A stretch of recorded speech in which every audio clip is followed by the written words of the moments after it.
Listen to Revelation 1:12-17. Then I turned to see the voice that was speaking with me, and having turned, I saw 7 golden lampstands. And in the middle of the lampstands, I saw one like a son of man, clothed in a robe, reaching to the feet, and girded across his chest with a golden sash.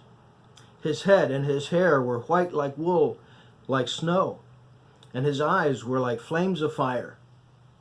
His feet were like burnished bronze when it has been made to glow in the furnace, and his voice was like the sound of many waters. In his right hand he held 7 stars, and out of his mouth came a sharp, 2-edged sword, and his face was like the sun shining in its strength. When I saw him, I fell at his feet like a dead man. And he placed his right hand on me and saying, "Do not be afraid. I am the first and the last." Not too many years before writing this, Jesus and John had been close friends. They may even have been cousins. They spent several years together. John called himself the disciple whom Jesus loved. But the Jesus that he sees now is so awesome, so frightful, that John falls on his face as though dead. John sees this man dressed in royal garb, white hair, flames coming out of his eyes, glowing feet, a sword coming out of his mouth, and the deep voice like the roar of a waterfall.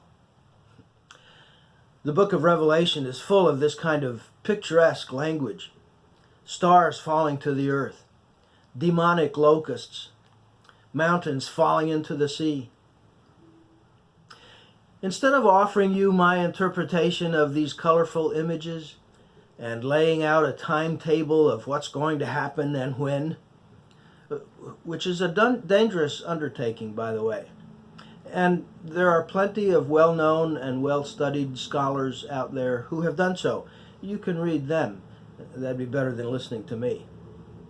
Instead, I'd like to give a kind of a broad overview of the book to highlight some of the patterns and some of the principles that may help you in your own study of the book. First, it's crucial to understand the genre or the style of the writing. It's what they call apocalyptic writing. That is, it is a narrative full of highly symbolic language and weird and startling word pictures, the moon turning to blood, and so forth. This kind of apocalyptic writing style is found in Daniel, Ezekiel, parts of Amos, and other places. In fact, a lot of what we will read in Revelation sounds very similar to Daniel. It might help you to have the book of Daniel open and kind of read both at the same time. So, did Jesus really have a sword sticking out of his mouth? Was fire really shooting out of his eyes? You would do John's apocalyptic writing style a great disservice if you tried to see everything strictly literally and miss the word pictures that he's painting for us. Just as you would insult a poet if you took her words literally and miss the images that she's drawing for you with words.